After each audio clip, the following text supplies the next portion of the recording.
तर ठाकरे पक्षाच्या नेत्या किशोरी पेडणेकर सध्या बोलतात, आपण थेट जाऊयात.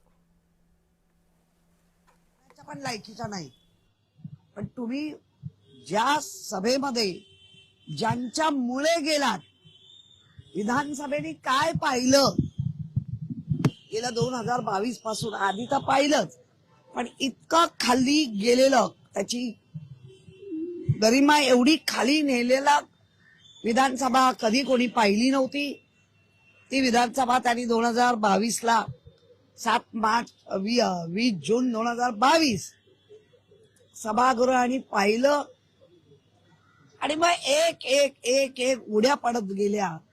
आणि त्या उड्यामध्ये ह्या बाईची उडी काय, तर आम्ही जात होतो, आम्हाला भेटत नव्हते.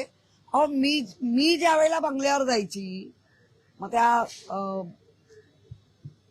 मुख्यमंत्री बंगला असो ना का मातोश्री, आम्हाला कधी कधी सांगण्याची ही बाई हिंमत करायची, थांबा उद्धवजी जरा बिझी आहे. मग भेटत नव्हते तर तुला कसं कळलं बिझी आहे? हे मी कार्यकर्ती म्हणून सांगते. खोटारडी एक नंबर आणि बुद्धी चातुर्य ते पण तू तुझ्यासाठीच वापरलंस, ते पण त्याचा उपयोग पक्षासाठी झालं नाही. श्रमदान तर तू कधी केलंच नाही. त्यामुळे एक दिखिल्लास खोटं बोलणारी बाई जर कोण असेल, मला एकदा आठवतं, मी त्यांच्या गाडीत होती आणि एका पोलिसांनी फक्त उठला नाही, त्याचं लक्ष नव्हतं, तरा तरा केबिन मध्ये गेल्या, फोन लावला, त्याला वर बोलवलं, त्याच्या वरिष्ठाला वर बोलवलं आणि इतक्या अद्वता त्याला बोलल्या. तेव्हा माझ्या आणखीन लक्षात आलं, अरे बापरे, यांचे एवढे मोठे युगो आहेत, हे एवढं मान अपमान, याचा अर्थ यांना एवढंच हवं होतं. आणि जेव्हा कळलं की आता हे उद्धवजींकडनं मिळत नाही, कदाचित मिळणार नाही, तशी उडी एकनाथ शिंदे. आणि भाषणात काय सांगतात, कोण हा एकनाथ शिंदे? अरे वा, मग त्याच्यात प्रश्न पडला लोकांना, उंदीर कोण आणि मांजर कोण, साक्ष कोण कोणाची काढताय? त्यामुळे ह्या बाईवर बोलावं तेवढं कमी आहे. आता सामोरी जा आणि तुझे पुरावे बाहेर येत आहेत आणि ते दाखवतायत. आणि कॅप्टननी तुम्हाला चांगली कॅप्टनशिप दिली. आता तुम्ही कॅप्टनकडे जाऊन काय काय केलं ते कॅप्टनच सांगेल, बाबा आम्हाला काय माहिती.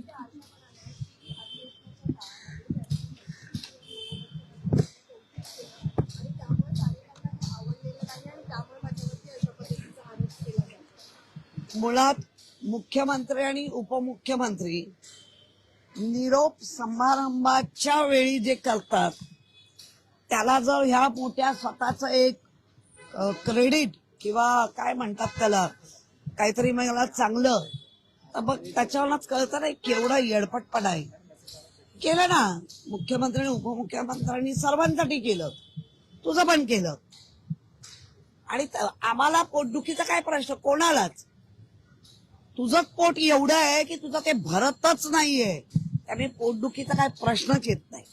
काही आपण बघतोय की जर काही दिवसांनी शिंदे गटातनं चर्चा व्हायची की ऑपरेशन टायगर करेल, राष्ट्रवादीचे आणि उभाटाचे काही खासदार पुरतील.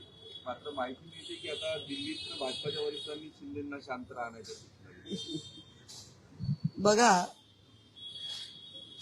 मला काहीतरी दिल्लीश्वरांनी द्यावं, माझं वजन हळूहळू कमी होत आहे, राजकीय. शरीराचं वाढतंय की मला नाही माहिती, राजकीय होतंय. त्याच्यामुळे जी काही तळमळ आणि जी काही महाराष्ट्रात आम्ही बघतोय ह्यांच्याबद्दल झालेली मळमळ, त्यामुळे जाऊन दिल्ली समोर शड्डू ठोकायचे. दिल्लीश्वरांच्या लक्षात आलं की हे जास्त झालं तर आम्हीच बदनाम जास्त हो. आधी ऑलरेडी दिल्लीश्वर बदनाम झाले ह्याच प्रकरणामुळे, अधिक होऊ. आणि हा एक महाराष्ट्र, अशा अनेक राज्य त्यांच्या विरोधात उभे राहत आहेत. अजून महाराष्ट्र कारणीभूत होऊ नये आणि आता त्यांचं काम संपलेलं आहे असं दिल्लीश्वरांना वाटतंय. जेवढं काय राष्ट्रवादी तोडायची होती, शिवसेना बाळासाहेबांची फोडायची होती, ते आता तोडून फोडून मोडून झालेले आहेत. आणि त्यांनी पाहिलं एवढं तोडलं मोडलं सगळ्या मुंड्या चित केलं तरी शिवसेना मुंबईमध्ये 65 संख्येनी आणि जे आता ते अभ्यास नक्की करत असतील 16 सीट ह्या 50 म्हणजे 100 आणि 50च्या बदले आहेत. याचा अर्थ तो त्यांनी लक्षात घेतला असेल की ह्याची उपद्रव्यता संपलेली आहे. आज अश्विनी भिडे मुंबई महानगरपालिकातील आयुक्त पदाची पदभार स्वीकारतील असं सांगितलं जातंय. मोठा विरोध एकनाथ शिंदे करताना बघायला मिळाले, मात्र कुठतरी त्यांची बोळवण केली. तुषार दोषींना सक्तीच्या रजेवर पाठवून त्यांची बोळवण करून अश्विनी भिडेंना हे केलं असं वाटतंय तुम्हाला? महापालिकेत महापौर महिला आहेत, विरोधी पक्षनेता तुम्ही महिला आहात, आयुक्तपदी सुद्धा महिला राज येणार आहे. मुळामध्ये भिडे मॅडम अश्विनी भिडे या आपल्याकडे एएमसी म्हणून काम करून गेलेले आहेत.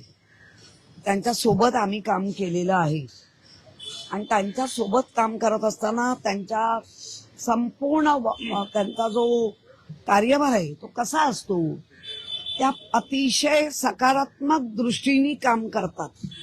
सकारात्मक दृष्टीमध्ये ते पक्ष भेदाभेद करत नाही.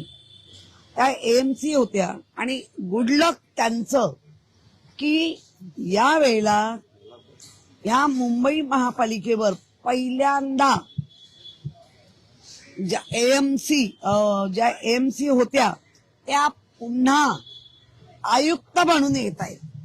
आणि मुंबईमध्ये पहिल्यांदा ज्यापासून विरोधी पक्षनेता त्याच्यामध्ये पहिल्यांदा महिला विरोधी पक्षनेता आता पुन्हा एएमसी बनून आलेल्या आता आमच्याकडे आयुक्त म्हणून येत आहेत आणि त्या पण महिला महापौर तर आहेतच.